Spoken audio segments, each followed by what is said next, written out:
2 ദിവസം മുമ്പാണ് press one TV ഒരു വാർത്ത നൽകിയത്. ശബരിമല വിഷയത്തിൽ ഹൈക്കോടതി ഡിവിഷൻ ബെഞ്ചിന്റെ നിരീക്ഷണം വന്നതിന് ശേഷം SIT ശരിയായ ദിശയിലാണ് അന്വേഷണം മുന്നോട്ട് കൊണ്ടുപോകുന്നത്.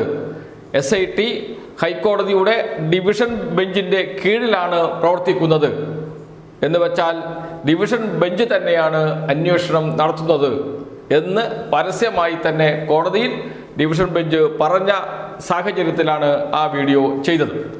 ആ വീഡിയോ ചെയ്യാൻ കാരണം നിയമസഭയിൽ ആ സമയത്ത് വലിയ പ്രക്ഷോഭം നടക്കുകയാണ്. പ്രതിപക്ഷം സർക്കാരിനെ കുറ്റപ്പെടുത്തിക്കൊണ്ട് SITയുടെ മുകളിൽ സമ്മർദ്ദം ചെലുത്തുന്നു എന്ന് പറഞ്ഞ് വലിയ സമരം നടത്തിക്കൊണ്ടിരിക്കുന്ന സമയമാണ്. ആ സമയത്താണ് ഡിവിഷൻ ബെഞ്ചിന്റെ പരാമർശം വരുന്നത്. സ്വാഭാവികമായും സമരത്തിന്റെ കാറ്റുപോയി. ശബരിമല വിഷയം തന്നെ കോൺഗ്രസിന് ഏറ്റെടുക്കാൻ കഴിയാത്ത അവസ്ഥ വന്നു.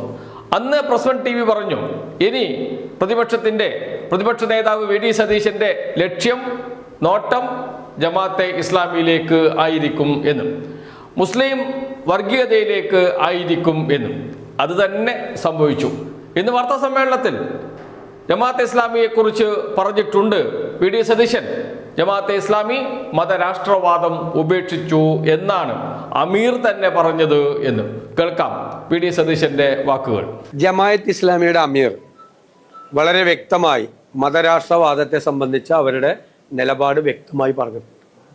അവർ ഇന്ത്യൻ രാഷ്ട്രീയ സാഹചര്യത്തിൽ ബഹുസ്വര സമൂഹം നിലനിൽക്കുന്ന ഒരു രാജ്യത്തും ഒരു സംസ്ഥാനത്തും അത്തരമൊരു നിലപാട് ഞങ്ങൾക്കില്ല എന്ന് വളരെ കൃത്യമായി പറഞ്ഞിട്ടുണ്ട്.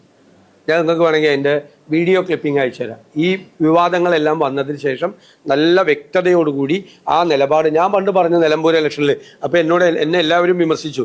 അവർ പറഞ്ഞിട്ടുള്ളത് എനിക്ക് അറിയാവുന്നതുകൊണ്ടാണ് ഞാനത് പറഞ്ഞത്. അദ്ദേഹം വീണ്ടും ക്ലാരിറ്റി വരുത്തി. അങ്ങനത്തെ ഒരു മതരാഷ്ട്രവാദം അവർക്കില്ല എന്ന് അവർ വ്യക്തമായി പറഞ്ഞിട്ടുണ്ട്. ശബരിമല വിഷയം സുവർണാവസരമാണ്. നേരത്തെയും അത്തരമൊരു സുവർണാവസരം ഉപയോഗിക്കാൻ UDFും BJPയും ഒക്കെ ശ്രമിച്ചിരുന്നു. നാം അത് കണ്ടതുമാണ്. അതേപോലെ ഇപ്പോഴും ശബരിമല കിട്ടിയിരിക്കുന്നു. ശബരിമല സുവർണാവസരമാക്കാം. അങ്ങനെ ഹിന്ദു വിശ്വാസികളുടെ വോട്ട് കൂടി കോൺഗ്രസിന് UDFന് പിടിക്കാം. ഇതായിരുന്നു ലക്ഷ്യമിട്ടത്. അതിനു വേണ്ടിയിട്ടാണ് ശബരിമല വിഷയം പൊക്കി നടന്നത്. പക്ഷേ ഹൈക്കോടതിയുടെ നിരീക്ഷണം വന്നതോടുകൂടി അത് പൂർണ്ണമായും ഉപേക്ഷിക്കേണ്ടി വന്നു. ഇനിയിപ്പോൾ രക്ഷ ജമാഅത്തെ ഇസ്ലാമിയിൽ മാത്രമാണ്.